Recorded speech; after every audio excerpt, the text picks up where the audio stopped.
I wasn't going to try to reinvent the wheel, and Apostle Wesley, with the theme, made this quite pleasant. So Nehemiah, we're going to go to chapter 4.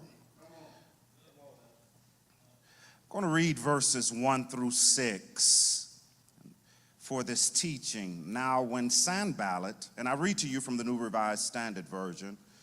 Now when Sanballat heard that we were building the wall, he was angry and greatly enraged, and he mocked the Jews. He said in the presence of his associates and of the army of Samaria, "What are these feeble Jews doing? Will they restore it by themselves? Will they offer sacrifice? Will they finish it in a day? Will they revive the stones out of the heaps of rubbish? Burned ones at that?" Tobiah the Ammonite was beside him, and he said, "That stone wall they are building, any fox going up on it would break it down. Hear, O our God, for we are despised. Turn their taunt back on their own heads, and give them over as plunder in a land of captivity." Verse 5, "Do not cover their guilt, and do not let their sin be blotted out from your sight, for they have raged against the builders." And here's our focus verse, verse 6. "So we rebuilt the wall, and all the wall was joined together to half its height, for the people had a mind to work." Just launching from this to spotlight this and focus on verse 6, even though we'll deal with the previous verses, just subject matter wise for this teaching is rise up and rebuild. Men of purpose. Rise up and rebuild, men of purpose. First of all, it's time to rebuild the wall. I want you to imagine something for a moment. Picture a city with broken walls. These walls are more than just bricks and stones. They're symbols of, number one, protection. It's a symbol of identity. When you deal with the history or the historicity of cities and states in the Bible, if you did not have walls, you had no identity. So it's a symbol of identity, and it is also a symbol of strength. When walls are down, vulnerability increases. The enemy sees that and tries to come in and take what isn't protected. Let's gather this. Today I want to talk to you about the divine call that's on every man's life. The call to rebuild the walls in your life. Not only the walls in your life, but we must rebuild the walls in our families, in our communities, and even in our spirit. The Bible says in Nehemiah chapter 4, verse 6, that the people worked with all their hearts until the wall was halfway built. Notice the dichotomy. The people worked with all their hearts until half the wall was built. So you working with all of your heart simply to get to the remnant of with the completion. Now, notice this here. He says, that's the heart I want us to have. Passionate, committed, and fearless. First point, if you are taking notes, because this is a conference, we don't want to get just taught, we want to learn as well. First of all, recognize the urgency of the moment. Here, first of all, let's deal with this historical critical method here, which is the backdrop of it is Nehemiah is a cupbearer. He's not a king. Our gentleman dealt with this. He's not someone of note with a title, but yet Nehemiah still lives in one of the most plush areas around. Now, he talked about the blueprint here. From the beginning, we must understand that Nehemiah was used to taking risk. How do you say that? First of all, he had to sip all of the wine. Am I talking to you? We're going to break this thing down. First of all, Nehemiah was used to taking risk. Every morning that he awakened, he knew that his assignment was to taste the king's wine. Guess what? And if the wine was poison, he was dead. Understand this.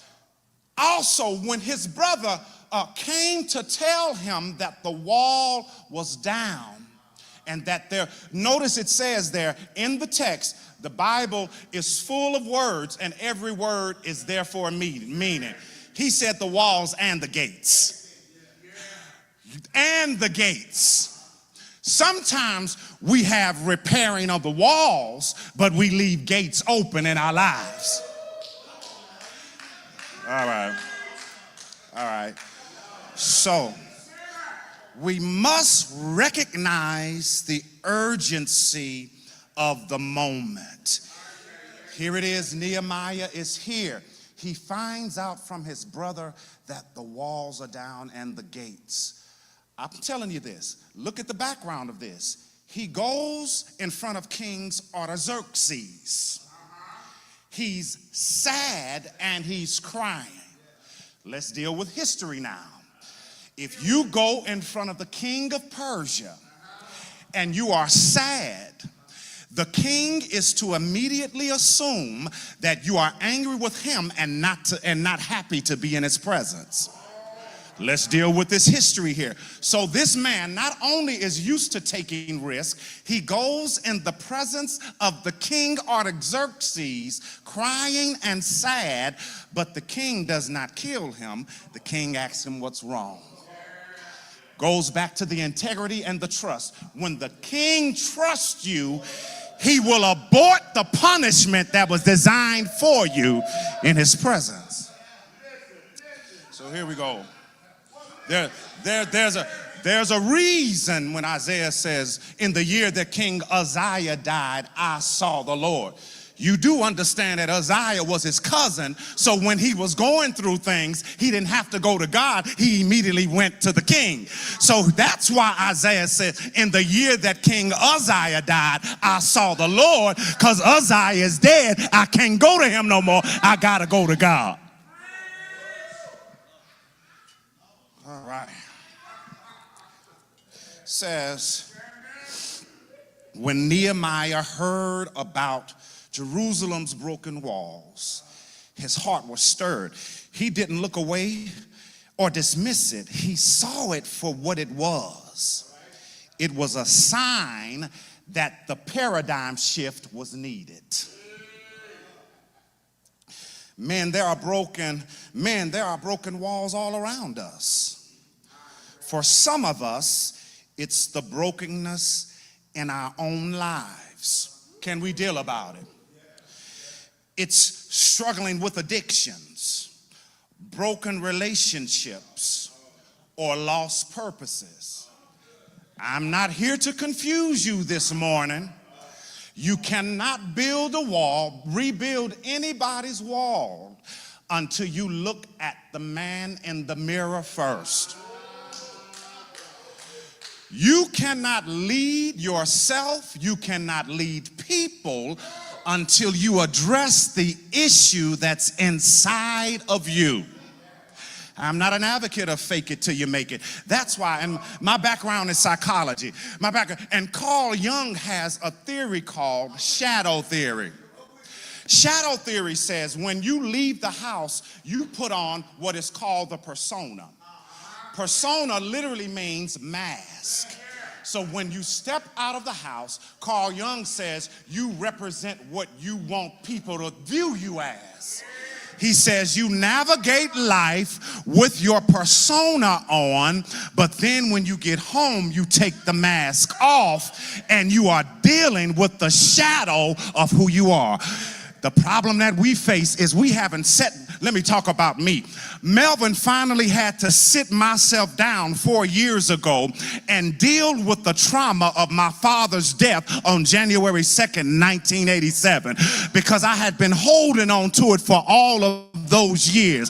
But then I finally went to a counselor and started talking and incorporating Jesus. Now on his anniversary day of his death, now on the anniversary day of his birthday, I can celebrate. Why? Because I had to deal with me first.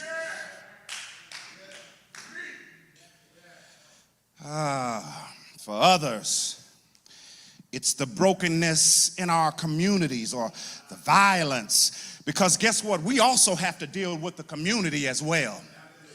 We in the black church don't want to deal with social justice, but it's part of what we're dealing with. Black women have lost so many jobs with the new administration, but we have to deal with the social justice aspect. God's timing is perfect. Esther was placed in the palace not by accident, but for a purpose. She had to step up at the right time. The same applies to you.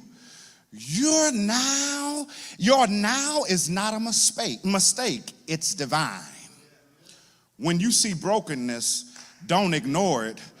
Recognize it as your divine invitation to be part of the solution. See, that's a part of the problem we as men have. The wall can't be built because I'm waiting on you to put the first brick down. We are standing back waiting on the next man when God, and I know this ain't the prophet talking to David, but when like the prophet told David, but you are the man. God often uses moments of crisis to awaken the purpose within us. Point number 2. The second thing we need to do is identify the walls that need rebuilding. Next, you need to identify what walls need rebuilding. And I'm not just talking about physical walls. I'm talking about the walls that hold up your integrity.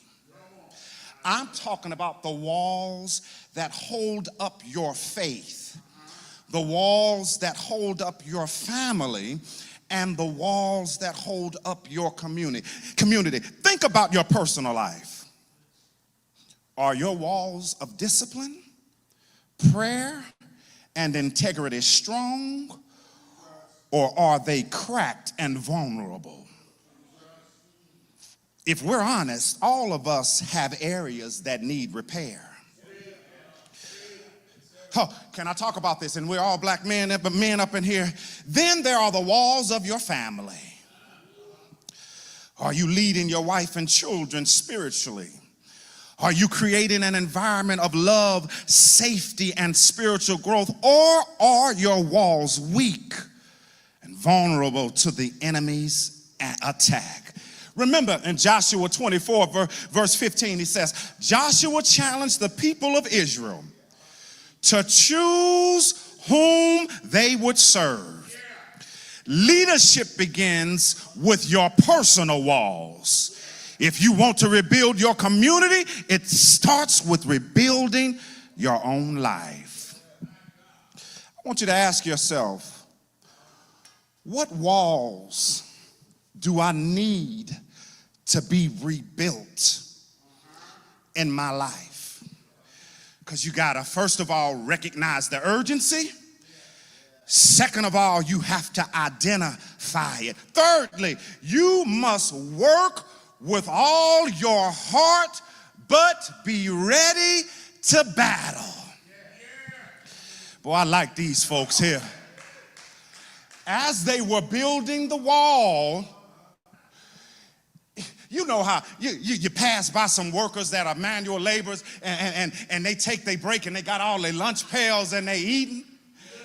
Now, these were some gangsters here. Why were they gangsters? Because while they were building the wall, they had the brick and mortar. Hey, hand me that brick. Hand me some of that mortar.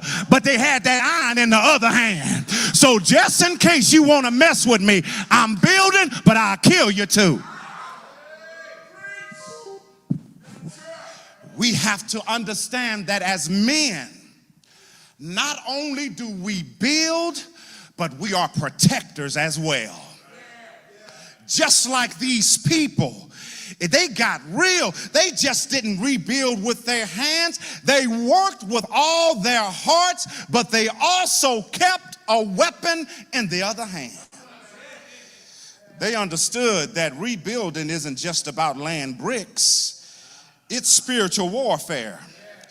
Every brick you lay, every promise you keep, every act of integrity, there's an enemy trying to knock you off course. Who are the Sanballats and Tobiases in your life? But while I fight, I'll keep a weapon in my hand. Some of us, we are too concerned.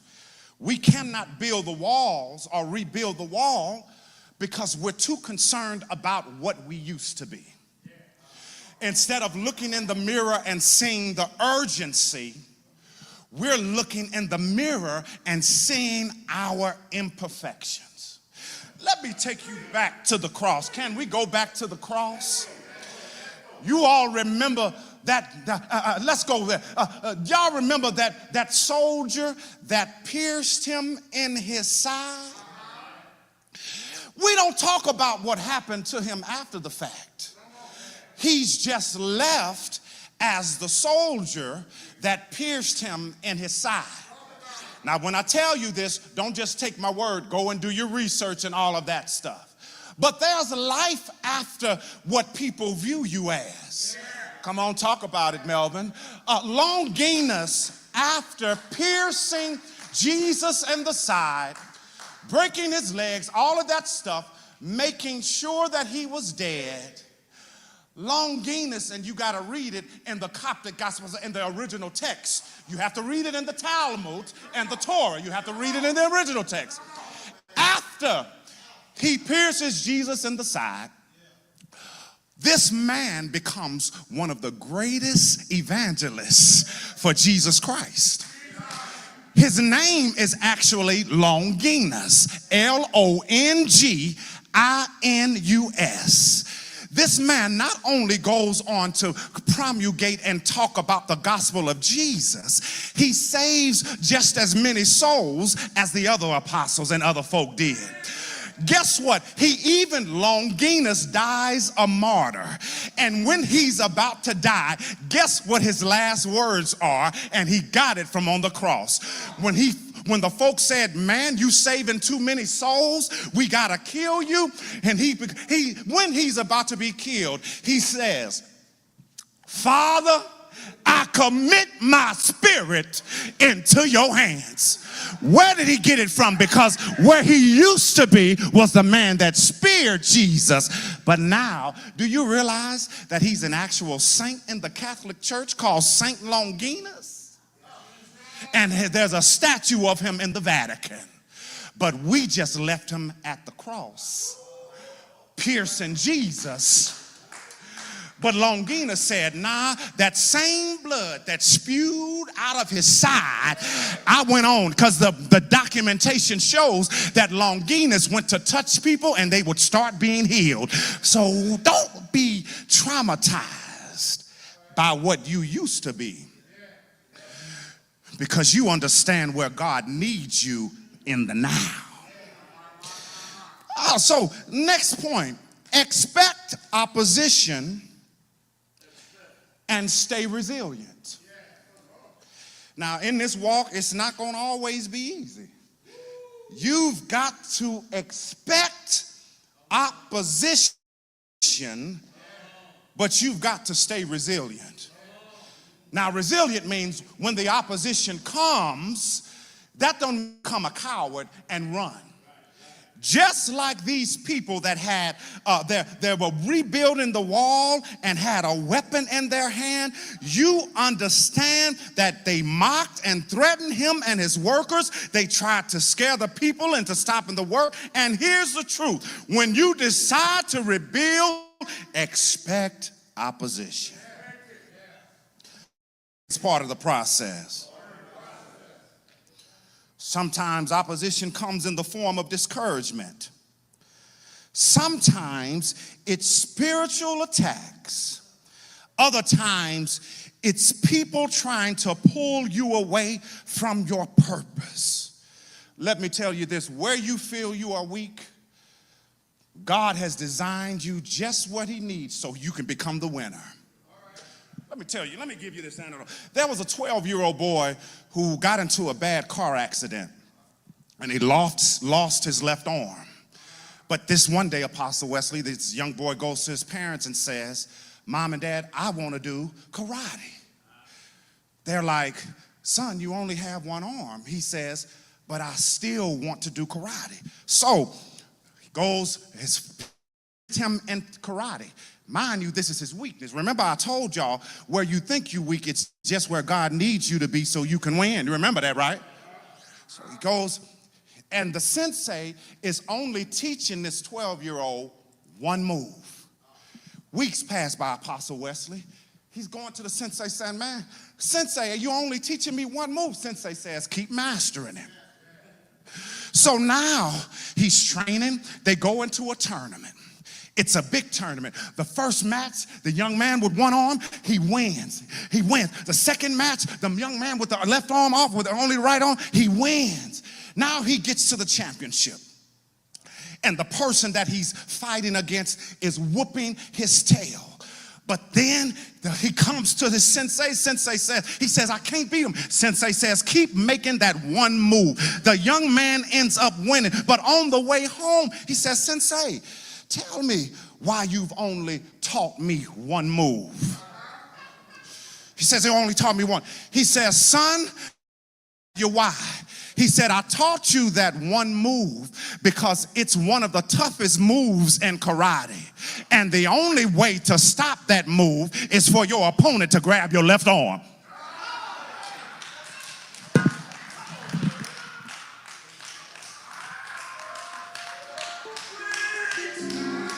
So let me say it again. Where you think you're weak, God has already equipped you with what's necessary to become the winner.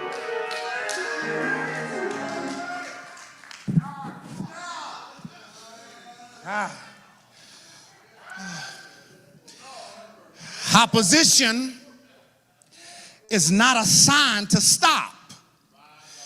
It's a sign that you're doing something right. When the enemy fights hardest, it means you're close to a breakthrough. Here's how 2 Timothy 3:12 says it. Everyone who wants to live a godly life in Jesus Christ will face persecution. The enemy doesn't fight empty air. He fight what matters most, your purpose, your family, and most of all, your future. Got to stay resilient. You've got to keep your eyes on the prize. Remember, Isaiah 41:10 says, God promises to strengthen you and hold you up. You're not fighting alone. And what I'm about to say next, I learned from this man when he came to our church to preach, because I'm one of those, I ain't going to just say, I'm going to go research it. And his exact words, he was doing what preachers do and doing his protocol before he preached. And he said, these were his exact words, and let me try to imitate his voice. This is the day that the Lord has made. I shall rejoice and be glad in it. He then went on to say that word rejoice in the Greek means to gul, which is to spin around violently. From that moment on, when I would get on the airplane to preach, I would say, this is the day that the Lord has made. I said, and I shall rejoice. And then when I would say that rejoice means to go, I was in Chicago, and one person said, man, I ain't never heard that. I went and researched that, and you was right. I ain't give you credit, but I'll give you credit next time.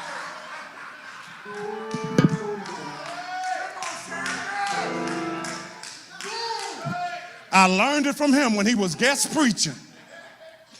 God promises to strengthen you and hold you up. You're not fighting alone. Unify for strength. Nehemiah didn't rally the people to rebuild alone. They worked together. They held tools in one hand and weapons in the other. They had each other's backs. Men, you can't rebuild alone. We need each other. We need men who will pray with each other. Men, we need men who will challenge you. If I'm doing wrong, you're supposed to tell me I am.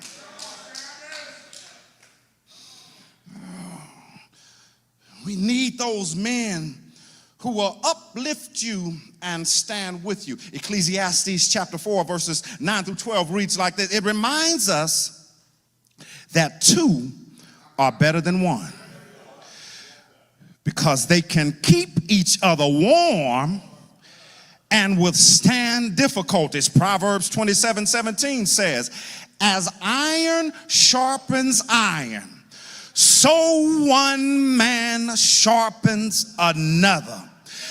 Don't underestimate the power of brotherhood. Just look at somebody and tell them, I'm your brother. Shake their hand and tell them, I'm your brother. Next point gonna be this. You've got to keep moving forward and don't quit halfway. They worked with all their heart to build a wall halfway. But then they say, don't quit when you're halfway. Understand this. There is a beauty to this dichotomy. Because even though we're rebuilding the wall, when I recognize within myself what needs to be done, there's a tearing down of the wall. Because I have to tear myself down. Let me go back to my psychology classes. Albert Bandura says that it is the experiences in our lives that shapes our beliefs. Julian Bonner says it is the locus of control, the external or internal rewards that motivate us. But understand something. I want you to understand when you are rebuilding, even if it's your family that's your opposition, you've got to continue moving forward. Rebuilding is a process. It takes time, effort, and perseverance. The workers in Nehemiah's story didn't stop halfway and leave the walls unfinished. They pressed on until the work was complete. In your life, don't settle for partial progress. Celebrate every small victory. Each brick, each act of faith, and step forward counts. Let me understand this. When Apostle talked about this morning, talked about the worship and the praise and how we can be macho, it is the truth. He even talked about the story of David, how when David came back and worshiped out of his clothes. But do you all realize the depth of that text? You have to understand the rules were after David and the people went so many miles, they would have to kill a fatted cow and then do a ceremony, then move forward. You must be under the impression that David walked right from where he was and marched all the way. It took David months to get back to that place. He had a right to act crazy. Let me be I'm gonna be cliche. You don't know what it took for him to get there. Every time they would go so many feet, kill the calf, do their ceremony, then they would have to move. They would have to stop again. It's in Chronicles. After so many feet, kill the calf, then move. He didn't just get there. It took him a long time to get there. I can imagine when he saw the house in sight, he just started going crazy. That's why when you come to church, you got to understand, when I crossed that threshold, you don't know what it took for me to get here. So we assume that he just got the ark and moved back. Nah, it took, research it yourself. You had to go so many feet, kill the calf, then move forward. It took him a minute to get there. David probably was tired, but he had enough energy to give God praise. Persistence is key. Don't give up. Keep moving forward, because the walls will be finished. And keep in mind, when I read the text, they were asking the questions, will they be finished in a day? He did this in 52 days.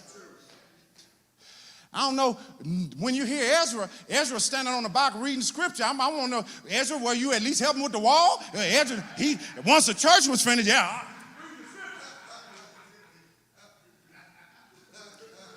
52 days. Reverend Ezra comes out and the Bible says, stood on a box. Did you build a box, Ezra? But the fact of the matter is, 52 days. Weapon in one hand, building in the other.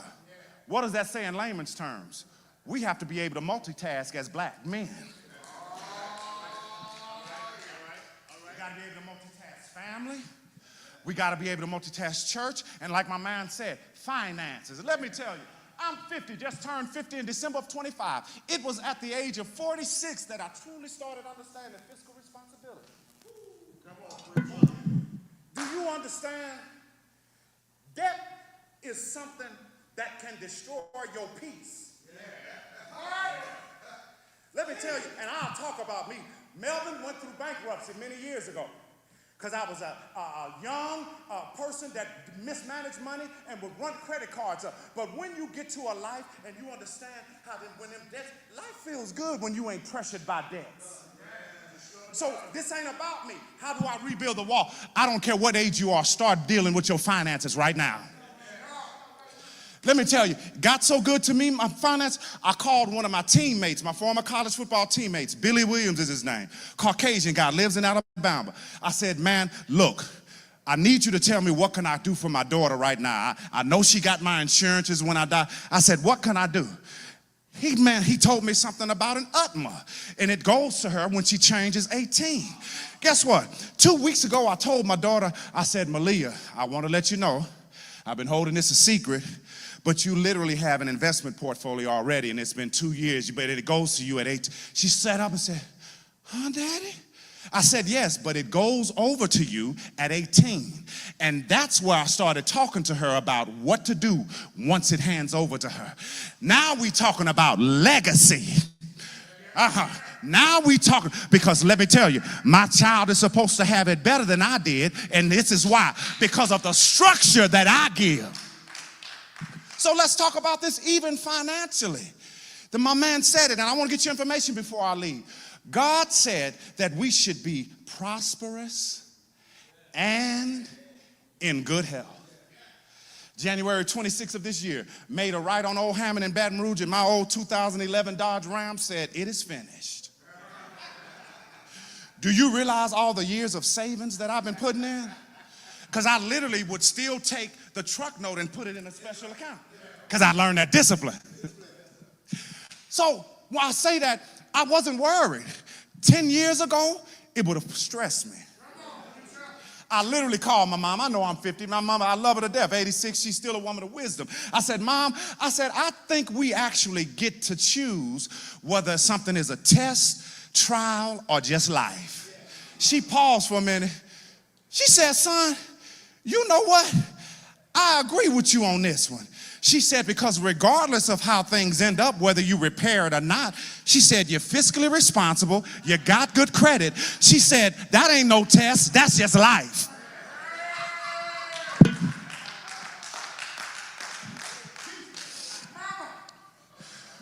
So you know what I did? I decided when Matt Bauer said that that repair of that locked engine would be $11,000, I'm not giving you that. I have it, but I'm not going to spend it because my transmission was slipping too. You can have that. I just went on, found what I wanted because of good stewardship. Notice what I said, I got what I wanted. Went down to Ralph Sellers, they tried to not deal with me. I said, man, I'm pre-approved for way more than I need. I said, give me that right there. They pulled it from the back and I'm driving it right now. It ain't about the dollar amount, it's where you've come from when you go from a remnant to a fully built wall. As I close, complete the work. And I'm coming to where my finance guy said. This is the last one. Complete the work and leave a lasting legacy.